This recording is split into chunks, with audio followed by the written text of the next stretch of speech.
Halo teman-teman, kenalin aku Yosi Artika Saputra, mahasiswa Pendidikan Bahasa dan Sastra Indonesia dari Universitas Trunojoyo Madura. Nah, di sini di video kali ini aku akan membahas salah satu mata kuliah yang ada di semester 2 ku kali ini. Nah, apa itu? Sebelum itu mungkin kalian pernah mendengar fonem, fonetik, fonemik. Nah, empat hal itu adalah menjadi satu atau merupakan bagian dari ilmu fonologi, teman-teman. Nah, sudah jelas ya, di sini kita akan membahas apa sih fonologi itu. Nah, kita bedah mengenai pengertiannya terlebih dahulu ya, teman-teman. Biar kita paham apa fonologi itu sebelum kita merembet kepada hal-hal yang selanjutnya. Nah, kita bedah secara etimologi dulu nih. Fonologi itu gabungan dua kata, yaitu fon yang artinya bunyi dan logi yang artinya ilmu. Jadi jika digabung ilmu tentang bunyi.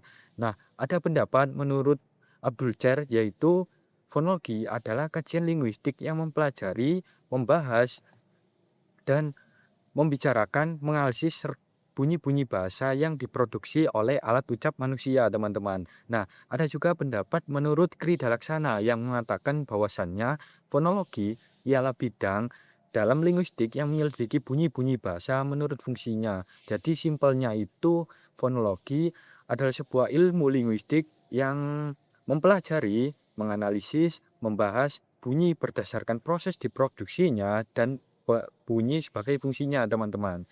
Nah, itu adalah pengertian dari fonologi, teman-teman. Selanjutnya aku akan melanjutkan mengenai bidang-bidang kajian dari fonologi itu sendiri. Pertama ada fonetik dan kedua ada fonemi. Kita mulai dari fonetik terlebih dahulu nih. Nah, apa sih fonetik itu? Fonetik adalah bidang kajian yang menelaah bagaimana manusia menghasilkan bunyi-bunyi bahasa, menelaah gelombang-gelombang bunyi bahasa yang dikeluarkan, dan bagaimana alat pendengaran manusia itu menerima serta memprosesnya di otak, teman-teman. Nah, dari tiga tujuan dari fonetik ini, maka ada tiga turunan, teman-teman, yaitu ada fonetik artikulatoris, ada fonetik akustis, dan ada fonetik auditoris, teman-teman. Pertama, aku jelasin nih, apa itu fonetik artikulatoris.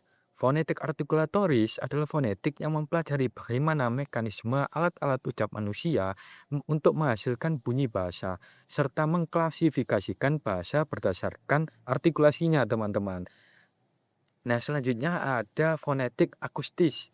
Nah, fonetik akustis ini adalah fonetik yang mempelajari bahasa berupa getaran udara dan mengkaji tentang frekuensi, getaran bunyi, amplitudo, intensitas, serta timbrenya, teman-teman. Lalu ada yang ketiga dari fonetik ini adalah fonetik auditoris, yaitu fonetik yang mempelajari bagaimana mekanisme telinga ini untuk menerima bunyi sebagai hasil dari udara yang bergetar tadi, teman-teman. Jadi dari ketiga ini tadi ada fonetik artikulatoris, ada fonetik akustis, ada fonetik auditoris. Fonetik artikulatoris ini paling dekat dengan ilmu bahasa, teman-teman. Itulah akibatnya dalam kajianku ini, dalam mata kuliahku ini lebih berfokus pada fonetik artikulatoris. Lalu untuk fonetik akustis ini lebih dekat kepada ilmu fisika, teman-teman. Lalu ada tadi yang terakhir fonetik auditoris. Ini lebih dekat dengan ilmu kedokteran. Nah, selanjutnya aku akan jelasin mengenai fonemik, teman-teman. Lah, apa sih fonemik itu? Nah, fonemik itu adalah bidang kajian fonologi atau fonem, maksudnya itu adalah suatu kesatuan bunyi terkecil suatu bahasa yang berfungsi untuk membedakan makna, teman-teman. Mungkin kalian bingung ya, apa sih maksudnya membedakan makna ini? Biar gak bingung, aku kasih deh contohnya.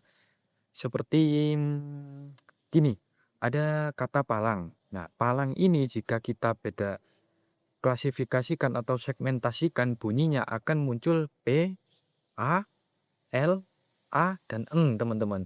Bunyi 5 ini semisal deh kita ubah P-nya, kita ubah huruf P ini menjadi huruf M atau D, maka akan muncul kata Malang yang merujuk pada salah satu kota di Indonesia.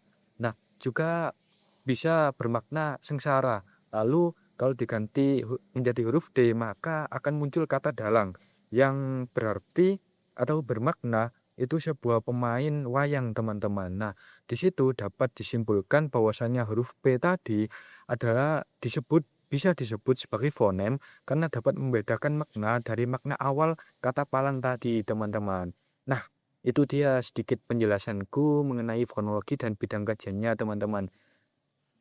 Terima kasih ya yang udah nonton sampai akhir.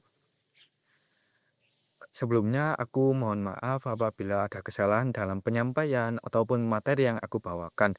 Bila kalian ada mungkin koreksi, revisi dan lain sebagainya, bisa kalian cantumkan di kolom chat ya, teman-teman. Di kolom komentar ya, teman-teman. Biar kita itu memiliki pemahaman yang kaya terkait fonologi ini. Oke. Mungkin sampai di sini aja video kali ini. Sampai jumpa.